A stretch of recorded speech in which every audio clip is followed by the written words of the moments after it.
மரணம் போல் மிக கொடியதொன்றும் இல்லை என்கிறார்கள். அந்த இழப்பை எதுவும் ஈடு செய்ய போவதும் இல்லை என்று கருதுகிறார்கள். ஆனால் மறைந்தாலும் மண்ணில் வாழும் வழியாக இருக்கிறது உடல் உறுப்பு தானம். அப்படி உடல் உறுப்பு தானம் மூலம் மறுவாழ்வு பெற்றுள்ள சிறுவன் பற்றி பார்க்கலாம். நெல்லை மாவட்டம் திசையன் விளையைச் சேர்ந்தவர் சவுந்தரராஜன்.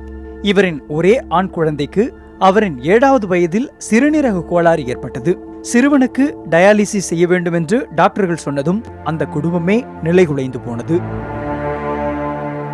நாகர்கோயில், திருநெல்வேலி எல்லா டாக்டர்கிட்டையும் கன்சல்ட் பண்ணோம். ஒரு ஏறக்குறைய 3-4 நாள் எல்லா டாக்டர்களையும் பார்த்து யாராவது ஒரு டாக்டர் வந்து அப்படிலாம் ஒன்றும் இல்லை, நல்லா இருக்குது, அதை நம்ம க்யூர் பண்ணிடலாம் அப்படின்னு சொல்லிடுவாங்கங்கிற ஒரு ஆசையில் நம்ம பண்ணணும். ஆனால் கடைசி வரைக்கும் எல்லா டாக்டருமே பார்த்துட்டு இது ஃபெயிலியரு, நீங்கள் டிரான்ஸ்பிளான்ட் பண்ணால் தான் முடியும், மாற்று அறுவை சிகிச்சை பண்ணித்தான் ஆகணும் அப்படிங்கிற மாதிரி சொல்லிட்டாங்க. சரி என்னடா பண்ண அப்படின்ட்டு ஒரு வாரமாக பையனுக்கு டயாலிசிஸ் பண்ணணுங்காங்க. அதுக்கு இஷ்டம் இல்லை, லைஃப் ஃபுல்லாக இப்படியா இருக்குமேன்னு சொல்லிக்கிட்டு குடும்பத்தில் 4 பொண்ணு ஒரு பையன் எல்லாருமே என்ன பண்ணுறோம், மொத்தத்தில் 7 பேரும் கதவை பூட்டிக்கிட்டு ஒரே அழுகை தான். ஏறக்குறைய 13 நாள் கடுமையான அழுகை. பல மருத்துவர்களின் பரிசோதனைகளும் டயாலிசிஸ் அல்லது சிறுநீரக மாற்று சிகிச்சை என்பதாக இருந்தது. இதனால் வேறு வழியில்லாமல் டயாலிசிஸுக்கு தயாரான சூழலில் விபத்தில் மூளைச்சாவு அடைந்த இதே வயதுடைய சிறுவனின் சிறுநீரகத்தை தானமாக அளிக்க அவரது குடும்பம் முன்வந்தது.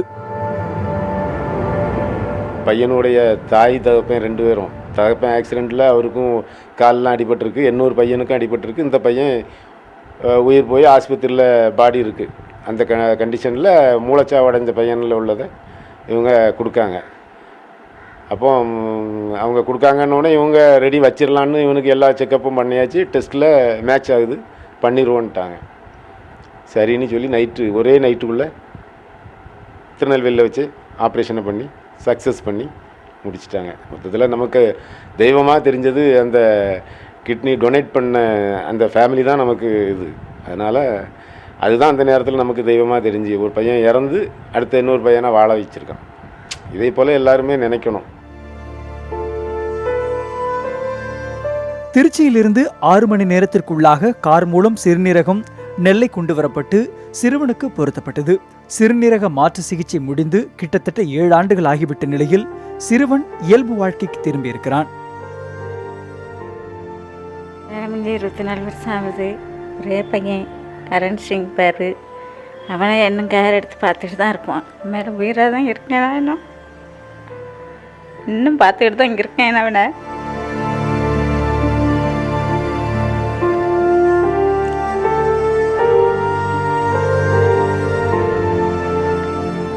ஆண்டவராக கொண்டு தான் என் பிள்ளைய உயிரை பழச்சி வச்சுருக்காரு.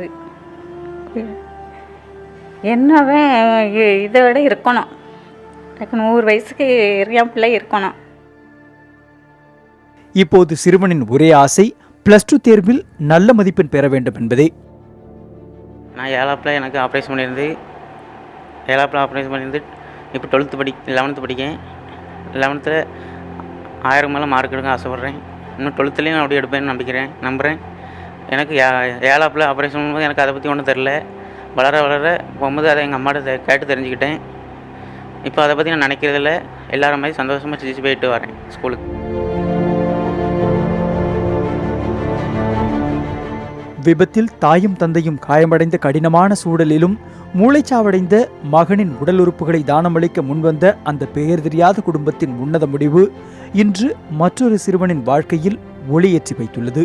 புதிய தலைமுறைக்காக நெல்லையிலிருந்து செய்தியாளர் சங்கர் மற்றும் நாகராஜன்.